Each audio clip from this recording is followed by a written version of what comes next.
Hello friends, SK teaching में आपका स्वागत है।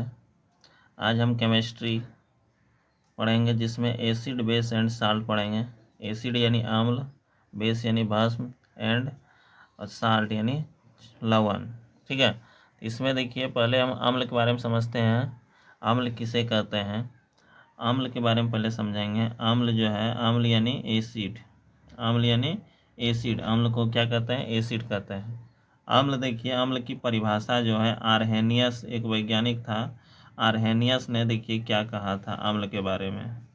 आर्हेनियस के अनुसार अम्ल के बारे में देखिए जो परिभाषा मिला था क्या है। अम्ल वह पदार्थ है, अम्ल वह पदार्थ है जो जल में घुलकर घुलकर H+ आयन दे, H+ आयन देता है, जो H+ आयन देता है। ठीक है, उसे क्या कहते हैं? अम्ल। जैसे एग्जाम्पल में याद रखना है, जैसे HCl। ठीक है, यहाँ पर दूसरा इसी तरह से H2SO4, फिर इसी तरह से HNO3। ये क्या है? अम्ल है। ETC इसी तरह से चलेगा। ठीक है, तो यहाँ पर जो है आर्हेनियस के अनुसार से अम्ल का परिभाषा याद रखना है। क्या कहता है? अम्ल वह पदार्थ है जो जल में घुलकर H+ आयन देता है। ठीक है, उसे क्या कहते हैं? अम्ल कहते हैं। उसे क्या कहते हैं? अम्ल कहते हैं। तो इसको याद रखना है आप लोग को। ठीक है, ये किसके अनुसार हुआ? आर्हेनियस के अनुसार। ठीक है, अब अम्ल का गुण कुछ देखिए। अम्ल जैसे इसका कुछ गुण है। अम्ल के गुण देखिए, अम्ल का गुण क्या है? अम्ल जानते हैं स्वाद में कैसा होता है? खट्टा होता है। अम्ल क्या होता है? स्वाद में खट्टा होता है। तो यहाँ पर पहला गुण लिख देते हैं, अम्ल स्वाद में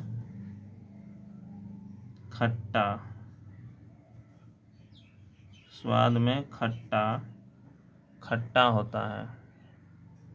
अम्ल स्वाद में कैसा होता है? खट्टा होता है। और जानते हैं अम्ल जो है, इसी प्रकार से अम्ल का pH मान जो है ये 7 से कम होता है। अम्ल का pH मान 7 से कम होता है। ठीक है, दूसरा हो गया। और तीसरा इसी तरह से अम्ल जो है विद्युत का सुचालक होता है। अम्ल क्या होता है? अम्ल विद्युत का सुचालक होता है। अम्ल विद्युत का क्या होता है? सुचालक होता है। और चौथा नंबर इसी तरह से याद रख सकते हैं, अम्ल जो है ना नीला को लाल करता है। अम्ल क्या करता है? नीला को लाल। यहाँ पर अम्ल नीला लिटमस पत्र को लाल करता है। ठीक है, इसको याद रख सकते हैं, ओ नीला, ई ट्रिक है। ओ नीला, ओ से अम्ल, नी से नीला को लाल करेगा। ठीक है, ये ट्रिक है। ओ नीला, इसको याद रखना है। ओ नीला, इसी से याद रह जाएगा। ओ नीला। ठीक है, अम्ल। ठीक है, ये अम्ल का परिभाषा हो गया। अब इसी तरह से अम्ल जो है याद रखना है, और एक ठो याद रख लीजिए। अम्ल जो है क्या करता है? मिथाइल ऑरेंज को लाल कर देता है। याद रखना है, अम्ल मिथाइल ऑरेंज को क्या करता है? लाल कर देता है। लाल कर देता है। मिथाइल ऑरेंज को कैसा कर देता है? लाल। ठीक है, इसको भी याद रख सकते हैं अम्ल के बारे में। ये सब अम्ल स्वाद में खट्टा होता है। अब क्षार के बारे में इसी तरह से गुण लिख सकते हैं। अम्ल क्या करता है? स्वाद में खट्टा होता है। तो भस्म क्या होगा? भस्म कहिए या क्षार। तो यहाँ भस्म जो है स्वाद में कैसा होगा? कड़वा होगा। और अम्ल का pH मान 7 से क्या होता है? कम। तो भस्म का pH मान 7 से अधिक होगा। अम्ल विद्युत का सुचालक होता है, तो भस्म क्या होगा? विद्युत का कुचालक होगा। अम्ल नीला लिटमस पत्र को क्या कर देता है? लाल। तो यहाँ पर भस्म जो है लाल को नीला करता है, उल्टा हो जाता है। मिथाइल ऑरेंज को यहाँ पर लाल, तो उसमें नीला कर देगा। तो इस तरह से उल्टा इसका याद रख सकते हैं। ठीक है, अब जो है इसी प्रकार से आगे जो है हम अम्ल और भस्म में पहचान देखते हैं। ठीक है, उसका पहचान। आम्ल और भस्म, यहाँ पर एक साइड लिखते हैं आम्ल यानी एसिड, एक साइड लिखते हैं भस्म यानी बेस। इसका पहचान देखिए अम्ल और भस्म में, कैसे पहचानेंगे कौन अम्ल है कौन भस्म है, इसको ध्यान से देखिएगा आप लोग, ठीक है। अम्ल और भस्म में पहचान, तो यहाँ पर याद रखना है जिस भी यौगिक के पीछे आगे, जिस भी यौगिक के जिसके आगे H हो वो क्या होगा, अम्ल होगा। क्या होगा, जिसके आगे H हो, H स्थित हो तो उसे क्या कहता है, अम्ल होगा। जिसके आगे H हो, जैसे कि H बोला, जैसे कि HCl पहला हुआ, इसी को कहता है हाइड्रोक्लोरिक अम्ल, हाइड्रोक्लोरिक अम्ल, ठीक है। पहला कौन सा हुआ, हाइड्रोक्लोरिक अम्ल। इसी प्रकार से H2SO4, देखिए H है, फिर इसी तरह से HNO3, इसमें भी H है कि नहीं। इसी प्रकार से बोल सकते हैं HNO3 हो गया HF, ठीक है, या फिर HBr, ये भी अम्ल है जिसके आगे में H होगा, ठीक है। तो इस तरह से जो है ये सब क्या है, अम्ल है। या HF हो गया, फिर इसी तरह से HI भी बोल सकते हैं, ठीक है, ये भी अम्ल है। तो इस तरह से ये जो है ये सब क्या है, अम्ल है, तो इसको अम्ल बोलते हैं। क्या बोलते हैं, अम्ल। इसी प्रकार से और बहुत सारा है, H2CO3, यहाँ पर जो है इस तरह से इसको भी लिख सकते हैं H2CO3, ठीक है। यहाँ पर HNO3 भी लिख सकते हैं, जैसे कि HNO3, ये सब क्या है, अम्ल है। और इसी तरह से बहुत सारा है H3BO3, इस तरह से बहुत सारा है जिसके आगे में H होगा, समझ जाना है क्या है, अम्ल है, ठीक है। अपवाद में कुछ है जिसको कि याद रखना, इसका नाम लिख देते हैं, जिसके आगे में H होगा वो अम्ल होगा, तो यहाँ पे याद रखना है। इसका नाम है हाइड्रोक्लोरिक अम्ल, इसको कहते हैं सल्फ्यूरिक अम्ल, इसको क्या कहते हैं, सल्फ्यूरिक अम्ल, इसको क्या कहते हैं, सल्फ्यूरिक अम्ल, याद रखना है। इसको कहते हैं नाइट्रिक अम्ल, इसको क्या कहते हैं, नाइट्रिक अम्ल, इसको क्या कहते हैं, नाइट्रिक अम्ल। इसको कहते हैं HF को हाइड्रोफ्लोरिक अम्ल, इसको क्या कहते हैं, हाइड्रोफ्लोरिक अम्ल, याद रखना है। इसको कहते हैं हाइड्रोब्रोमिक अम्ल, ठीक है, हाइड्रोब्रोमिक, इसको क्या बोलेंगे, हाइड्रोब्रोमिक अम्ल, हाइड्रोब्रोमिक अम्ल, ठीक है। उसी तरह से इसको कहते हैं हाइड्रो आयोडिक या हाइड्रो क्या बोलेंगे, आयोडिक अम्ल, ठीक है। इसी तरह से H2CO3 को बोल देंगे, H2CO3 को क्या बोलेंगे, कार्बोनिक अम्ल, इसको क्या नाम है, कार्बोनिक, क्या बोलते हैं, कार्बोनिक अम्ल, ठीक है। फिर HNO3 को जानते हैं नाइट्रिक अम्ल, इसको क्या बोलते हैं, नाइट्रिक अम्ल, ऊपर में तो लिखिए दिए हैं, इसका नाम क्या है, नाइट्रिक अम्ल, दोबारा लिखा गया नाइट्रिक अम्ल, इस तरह से, ठीक है। अब अपवाद में कुछ है जिसको कि याद रखना है, अपवाद में है जो कि जिसके आगे में H नहीं भी होगा लेकिन अम्ल वो हो जाता है, जिसको कहते हैं CH3COOH, क्या है, CH3COOH, एसिटिक अम्ल, इसको क्या बोलते हैं,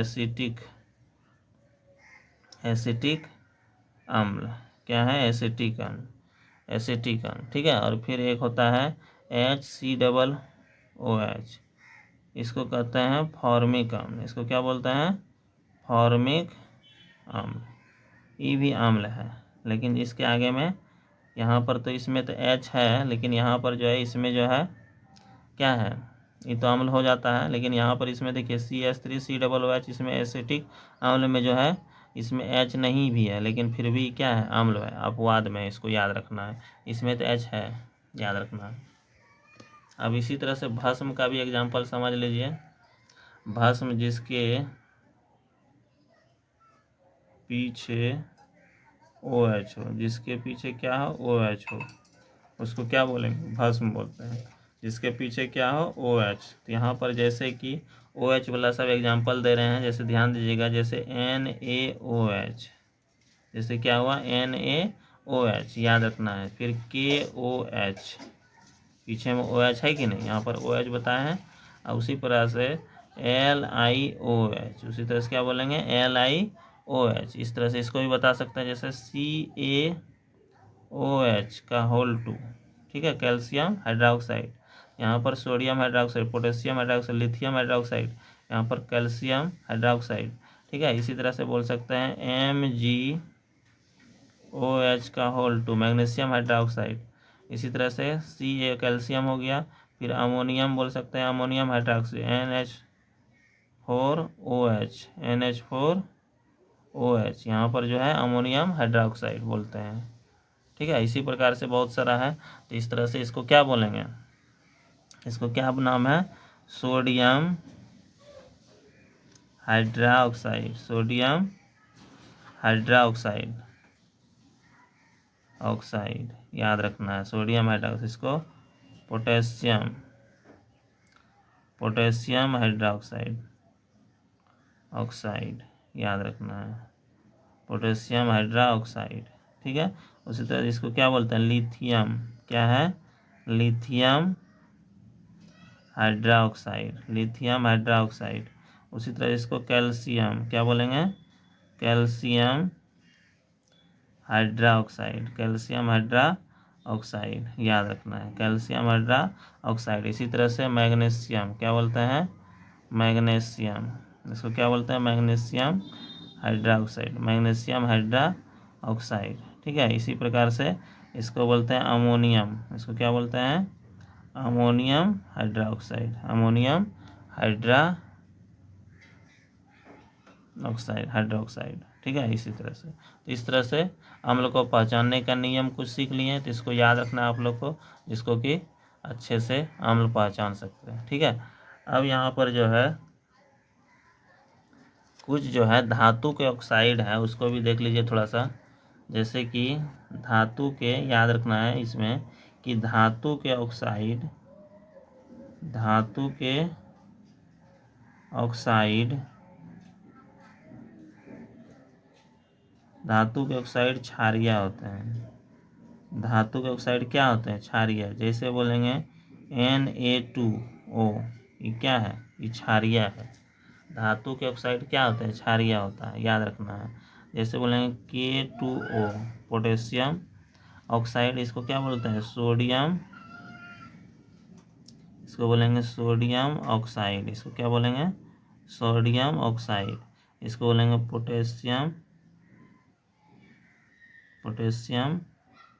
ऑक्साइड, पोटेशियम ऑक्साइड। ये क्या होता है, क्षारीय होते हैं, ठीक है, क्षारीय होते हैं, इसको भी याद रखना है।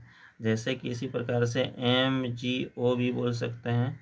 देखिए Mg, देखिए सोडियम, Na सोडियम होता है, यम वाला सोडियम होता है, पोटेशियम यम वाला है, सोडियम होता है। यहाँ ऑक्साइड उसका क्या होता है, क्षारीय, क्या होता है, क्षारीय। यहाँ पर Mg, जैसे कि यहाँ मैग्नीशियम क्या बोलेंगे, मैग्नीशियम ऑक्साइड, मैग्नीशियम ऑक्साइड भी क्या होता है, क्षारीय होता है। इसी तरह से याद रखना। फिर कैल्शियम ऑक्साइड भी क्या होगा, क्षारीय होता है। फिर इसी तरह से इसको भी याद रख सकते हैं। इसी प्रकार से इधर भी याद रख सकते हैं आप लोग। जैसे कि अधातु के, यहाँ पर धातु था, यहाँ पर अधातु के ऑक्साइड, अधातु के ऑक्साइड क्या होता है, अम्लीय। अधातु के ऑक्साइड, अधातु के ऑक्साइड क्या होता है, ऑक्साइड अम्लीय होते हैं। क्या होते हैं, अम्लीय। अ से अधातु और अ से अम्लीय, अ से अधातु, अ से अम्लीय। तो इधर उल्टा याद रह जाएगा, धातु के ऑक्साइड क्षारीय, अ से अधातु के ऑक्साइड अम्लीय, धातु के ऑक्साइड क्षारीय हो जाएगा। इस तरह से याद रख सकते हैं। जैसे कि अधातु लिए CO2, ये अधातु है, सी कार्बन अधातु है, इसका ऑक्साइड ले लिए, तो इसका ऑक्साइड क्या हो जाए, इसको क्या कहते हैं, कार्बन डाई ऑक्साइड। इसको क्या बोलते हैं, कार्बन डाई ऑक्साइड। क्या होता है, क्षारीय होता है। इसी तरह से NO2 ले सकते हैं, इसी को क्या बोलते हैं, nitrogen oxide, nitrogen dioxide, या बोल दीजिए nitrogen dioxide, dioxide, ठीक है। इसी तरह से SO2 सल्फर डाइऑक्साइड, इसी तरह से सल्फर डाइऑक्साइड, ये सब क्या है, अधातु के ऑक्साइड है। इस तरह से क्या होते हैं, अधातु के ऑक्साइड अम्लीय होते हैं, इसको भी याद रख सकते हैं आप लोग। ठीक है। अब देखिए अम्ल और भस्म में अंतर देखिए, अम्ल तथा भस्म में अंतर। देखिए अम्ल और भस्म में अंतर देखिए, समझिएगा थोड़ा सा, अम्ल और भस्म में अंतर बस समझिएगा। एक साइड लिखते हैं अम्ल, एक साइड लिखते हैं भस्म। इधर लिखते हैं अम्ल, अम्ल यानी एसिड, इधर क्या लिखते हैं भस्म। देखिए कुछ अंतर है यानी बेस, जिसको कि आप लोग को याद रखना है। ठीक है। जैसे जानते हैं अम्ल जो है स्वाद में क्या होता है, अम्ल स्वाद में क्या होता है, खट्टा होता है। स्वाद में क्या होता है, खट्टा। और इस स्वाद में क्या होता है, जानते हैं कड़वा होता है। भस्म स्वाद में क्या होता है, कड़वा होता है। इसको याद रखना, पहला अंतर। ठीक है। और अम्ल का पीएच मान जो होता है, इसका पीएच मान जानते हैं, बताए थे 7 से कम, 7 से कम। और इसका पीएच मान जो होता है, पीएच मान जो होता है 7 से अधिक, 7 से अधिक होता है, 7 से अधिक होता है। किसका पीएच मान, भस्म यानी क्षार का पीएच मान। ठीक है। और यहाँ पर याद रखना, जल में घुलकर H+ आयन देता है। ये अम्ल जो है बताए थे जल में घुलकर H+ आयन प्रदान करता है, प्रदान करता है। ठीक है। और यहाँ पर जो था ये जल में घुलकर, जल में घुलकर OH- आयन प्रदान करता है, OH- आयन प्रदान करता है। इसको याद रखना है। ठीक है। फिर इसी तरह से किसके अनुसार था, आर्हेनियस, बताए थे किसके अनुसार था, आर्हेनियस के अनुसार, आर्हेनियस के अनुसार था। इसमें भी आर्हेनियस के अनुसार है। ठीक है। इसको याद रखना है, ये किसके अनुसार है, आर्हेनियस के अनुसार, आर्हेनियस के अनुसार है, याद रखना है इसको। ठीक है। और अम्ल जो था धातु से अभिक्रिया करता है, तो लवण और अम्ल जो है किससे, धातु से अभिक्रिया करता है, तो लवण और हाइड्रोजन गैस मुक्त करता है। यहाँ पर अगला, यहाँ पर याद रख सकते हैं, अम्ल जो है किससे अभिक्रिया करेगा, धातु से। अम्ल जो है किससे अभिक्रिया करता है, अम्ल या फिर अम्ल ही लेते हैं, अम्ल धातु से अभिक्रिया करता है, तो लवण प्लस हाइड्रोजन गैस मुक्त करता है, हाइड्रोजन गैस मुक्त करता है। ठीक है। और धातु अम्ल जो है, भस्म जो है, ये धातु से अभिक्रिया नहीं करता है, याद रखना है। भस्म जो है, भस्म धातु से पूछेगा अभिक्रिया करता है, तो यहाँ अभिक्रिया नहीं करता है भस्म। ठीक है। इसको याद रखना है। जैसे कि यहाँ पर जो है याद रखना है, जैसे कि N अम्ल ले लीजिए, जैसे HCl ले लिए, अम्ल, अम्ल क्या लिए, HCl। जैसे धातु में ले लिए सोडियम। ठीक है। तो यहाँ पर NaCl क्या बना, लवण। और यहाँ पर हाइड्रोजन गैस मुक्त करता है। ठीक है। तो इस तरह से याद रखना है इसको। और याद रखना है अम्ल जो है बताए थे, अम्ल क्या करता है, नीला लिटमस पत्र को लाल करता है। अम्ल नीला लिटमस पत्र को लाल करता है, लाल करता है। ठीक है। इसी में एक ट्रिक बताए थे, ओ नीला, इसी में क्या बोले थे याद रखने के लिए, ओ नीला। ओ नीला मतलब याद रखना है, ओ से अम्ल, नी से नीला को लाल करता है। ठीक है। इसका जस्ट अपोजिट हो जाएगा, उल्टा। जो है भस्म ना, भस्म क्या करेगा, भस्म जो है लाल लिटमस पत्र को, लाल लिटमस पत्र को नीला करता है। क्या करता है, नीला करता है। तो इसको याद रखना है। ठीक है। इसी प्रकार से अगला जो है फिर याद रख सकते हैं आप लोग। यहाँ पर जो है अम्ल जो बताए थे, वो धातु के साथ ऑक्साइड, और धातु के ऑक्साइड अम्लीय होते हैं, ये भी बताए थे शायद, हाँ। और धातु के ऑक्साइड क्या होते हैं, ओ धातु के ऑक्साइड क्या होते हैं? अम्लीय होते हैं। और धातु के ऑक्साइड क्या होते हैं? अम्लीय। और धातु का ऑक्साइड क्षारीय। और क्या बताए थे? धातु के ऑक्साइड क्या होते हैं? क्षारीय होते हैं। क्षारीय होते हैं, ठीक है, इसको याद रखना है। इसी प्रकार से धातु का ऑक्साइड अम्लीय और धातु का ऑक्साइड क्षारीय। ओ से अम्लीय, ओ से अम, ओ और यहाँ पर भी अम है। ओ से धातु, ओ से अम्लीय, याद रखना है इसको। इस तरह से बताए थे याद रखने के लिए, ठीक है। और अम्ल जो था बताए थे मिथाइल ऑरेंज को लाल करता है। अम्ल क्या बताए थे? अम्ल मिथाइल ऑरेंज को क्या करता है? लाल कर देता है। अब उसी प्रकार से इधर बताए थे, यहाँ पर जो है क्या था? भस्म जो मिथाइल ऑरेंज को नीला करता है। यहाँ पर भस्म जो है याद रखना, भस्म मिथाइल ऑरेंज को क्या करता है? नीला कर देता है। नीला कर देता है, इसको याद रखना है, ठीक है, नीला कर देता है। अम्ल जो था प्रोटॉन को भी प्रदान करता है। ये भी एक तो याद रख सकते हैं। ये क्लास 10th में है, जो कि ब्रोस्टैंड एंड लॉरी के अनुसार से अम्ल कहता है, अम्ल प्रोटॉन प्रदान करता है। किसने कहा था? ब्रोस्टेड एंड लॉरी, वैज्ञानिक के अनुसार से याद रखना, अनुसार। और उसी तरह से भस्म के बारे में याद रखना है।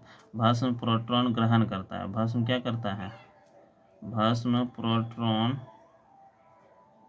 को ग्रहण करता है। ग्रहण करता है। प्रोटॉन को क्या करता है? ग्रहण करता है, ठीक है।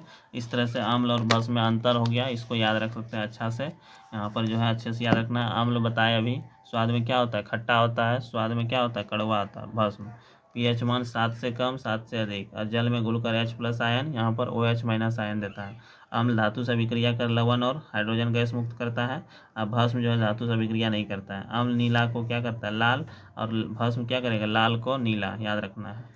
तो यहाँ पर अधातु का ऑक्साइड अम्लीय होता है। धातु का ऑक्साइड क्या होता है? क्षारीय होता है। अम्ल मिथाइल ऑरेंज को लाल करता है। मिथाइल ऑरेंज को भस्म जो है क्या करता है? नीला करता है। अम्ल जो है प्रोटॉन प्रदान करता है। उसी तरह से भस्म जो है क्या करता है?